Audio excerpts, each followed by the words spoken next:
교수님들이 우리에게 팀플을 통해서 우리한테 원하는 것은 집단 지성의 힘.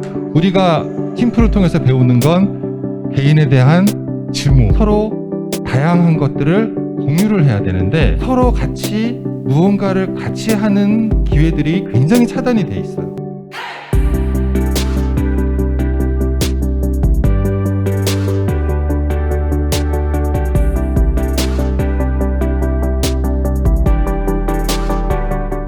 공공기술을 개발하는 단계와 그 개발한 기술을 확산해서 활용하는 단계에서 사실 이런 집단 지성을 활용하려는 움직임은 이미 있습니다.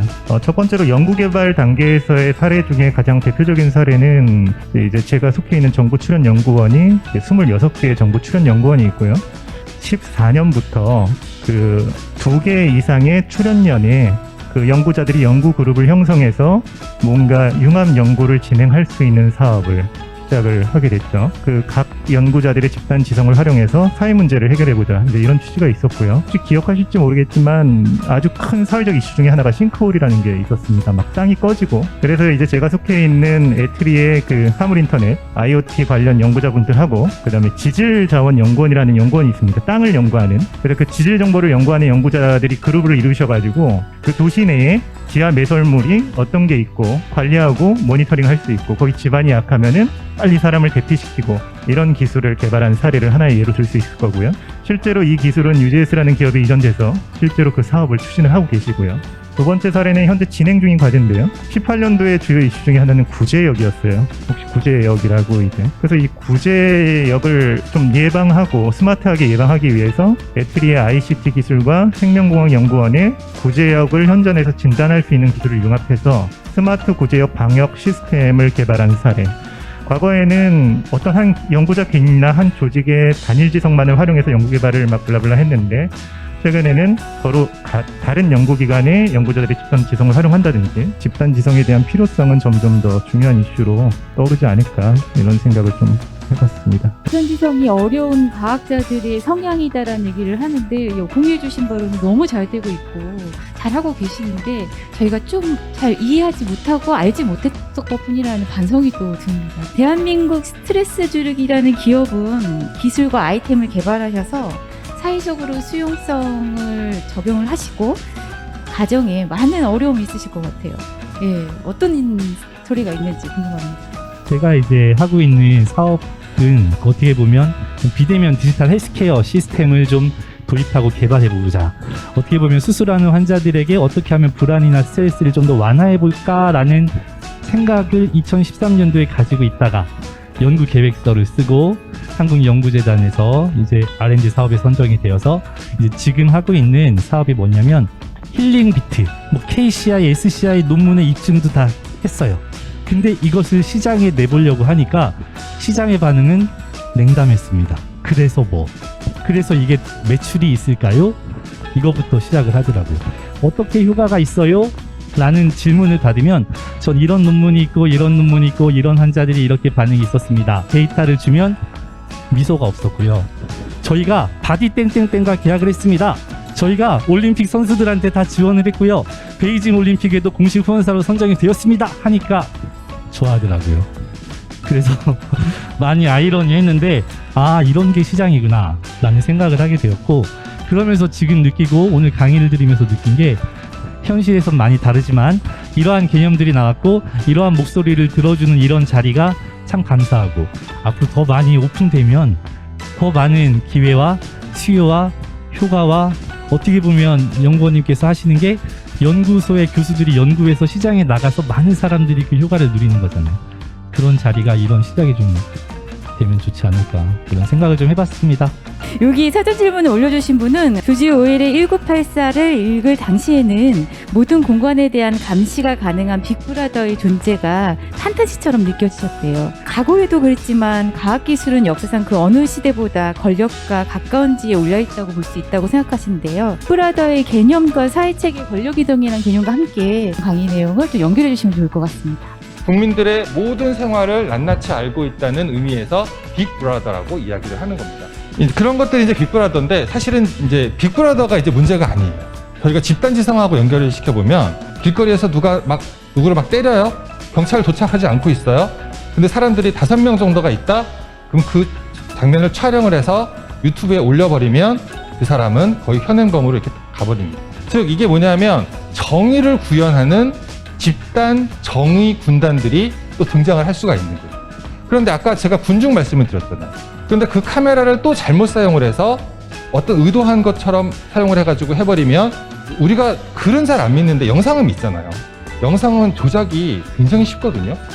그렇게 조작된 영상들이 막 몰려버리면은 무언가가 사실이 딱 되어버려서 잘못된 사실로 믿어버리는 그런 위험성도 있는 거죠. 그래서 이제는 1984에서 이야기하는 빅브라더의 시대는 이제 조금 뒤로 가고 더 큰 사회적인 이슈는 뭐냐면 작은 브라더들이 너무 많아지고 대한민국 최고의 과학 천재들이 모인 카이스트잖아요. 1%의 과학 천재들이 협업, 융합, 집단지성의 문화는 어떤가요? 카이스트 학생들도 스스로도 이제 과학기술이 사회에 어떤 영향을 미치는지를 계속 끊임없이 고민을 하고 있고, 이걸 단지 우리끼리만 고민하는 것이 아니라 우리나라에 있는 대학생들 뿐만 아니라 전 세계에 있는 대학생들과도 그 사고방식을 공유하기 위해 사람들이 많이 노력을 하고 있고요. 그때 초빙했던 강사분 한 분이 비탈릭 비테린이라고, 아마 비트코인을 하시는 분들은 무조건 아실 법한 이더리움의 창시자 중에 한 명을 저희가 초빙을 했었어요.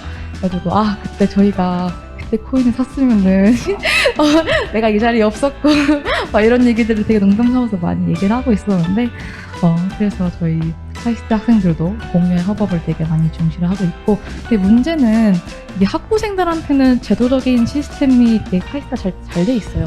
하지만 제가 대학원에 와서 느낀 카이스트의 이런 공유의 협업 문화는 사실은 조금 많이 떨어지는 것 같아요. 에트리나 다른 연구소 같은 경우에는 이런 공유의 협업 같은 거를 장려하는 그런 국제적인 부서가 따로 있겠지만은 카이스트 내부에는 특히 그런 거를 제가 본 적이 없는 것 같아요.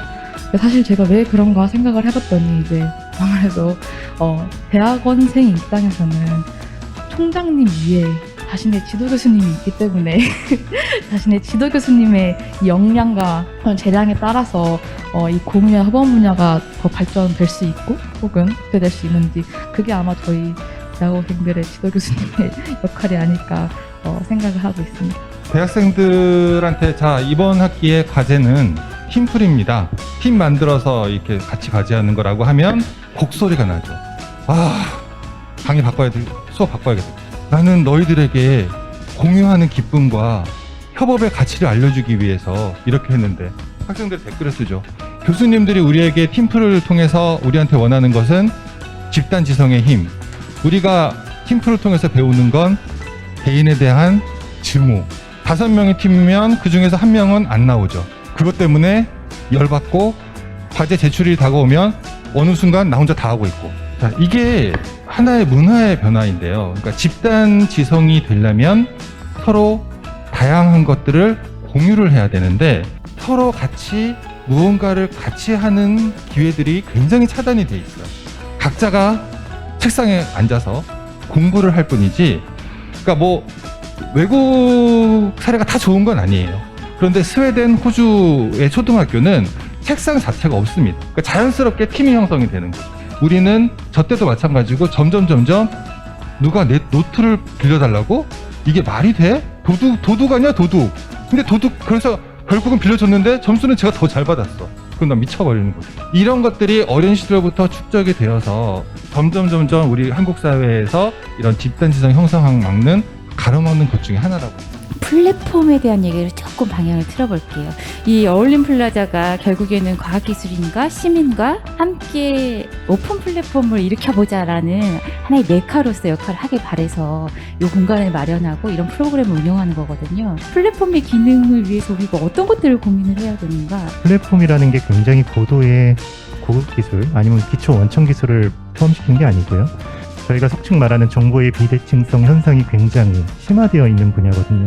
그래서 결국은 그 플랫폼을 구축하는 거는 쉽지만 그 플랫폼을 어떻게 운영하는 거에 대한 이슈를 좀 제기해보고 싶고요. 아마 많은 분들이 알고 계실 것 같은데 그 정보 공유나 혹은 집단 지성을 활용한 그 연구개발의 집단 지성을 활용할 수 있는 대표적인 플랫폼 중에 하나가 리빙랩이라는 걸 아마 들어보셨을 겁니다. 시민들이 연구개발에 직접 참여를 하고 자기의 경험을 녹여내서 그러한 결과들을 연구개발에 실시간으로 반영을 해서 개발을 하는 이제 뭐 이런 프로세스를 이야기를 하고요. 그래서 결과적으로는 리빙랩도 마찬가지로 그 리빙랩을 구축하는데 끝나는 게 아니고 사실 더 중요한 거는 이런 문화적 차이들을 고려해서 한국 시민들에게 맞게끔 참여를 유발할 수 있는 동기를 이렇게 유발할 수 있는 정책적인 고민들이 사실 병행이 돼야 되거든요. 결국 집단 지성을 활용하거나 혹은 정보를 공유하기 위한 플랫폼 자체를 구축하는 건 어려운 일이 아니라고 생각이 듭니다. 그 참여자들이 얼마나 플랫폼에 들어올 수 있게끔 그 퀄리티를 고도화하고 동기를 부여할 수 있는지 이런 부분이 앞으로 저희가 좀 더 많이 고민을 해야 될 그런 부분이라는 생각을 좀 해봤습니다. 집단 지성을 효과적으로 활용하기 위해서 각 개인에게 요구되는 덕목은 무엇이라 생각하십니까? 다른 이야기하는 다른 생각 가진 사람이잖아요. 다른 사람도 봐줄 수가 있구나 라는 생각을 갖는 것과 쟤네는 우리의 적이야 라고 생각하는 것과는 굉장히 큰 차이를 가져온다고 저는 생각을 합니다. 대표님은 스트레스를 없애기 위해 노력하시는 분이니까 초연결 시대의 행복이란 주제로, 그 다음에 김나경 학생은 초연결 시대의 공부를 하셔야 되니까 학업이란, 그 다음에 김호빈 연구원님께서는 초연결 시대의 확산이란 무엇인가, 예, 마지막으로 최양숙 교수님 초연결 시대의 미래에 대한 또 포부를 저희한테 또 전하고 가셔야 돼서 이게 키워드로 마무리 멘트 소감 전해 듣고요. 가장 사랑하는 가족들과 함께 지금 이 순간이 아닐까 생각을 합니다. 그리고 힐링비트도 함께 하는 그 시간이 행복이지 않을까라는 생각을 하고요. 오늘 강의를 듣게 되면서 저는 좀 팀빌딩이라는 개념을 강의 듣는 내내 또 많은 패널분들이 말씀하시는 내내 팀빌딩의 중요성을 좀 한번 생각해보는 기회가 되었어요. 집단지성은 과연 무엇일까 생각을 해보니까 어떠한 팀이 있어야만 그러한 성과가 나오는데 내가 과연 팀을 잘 빌딩하고 있을까?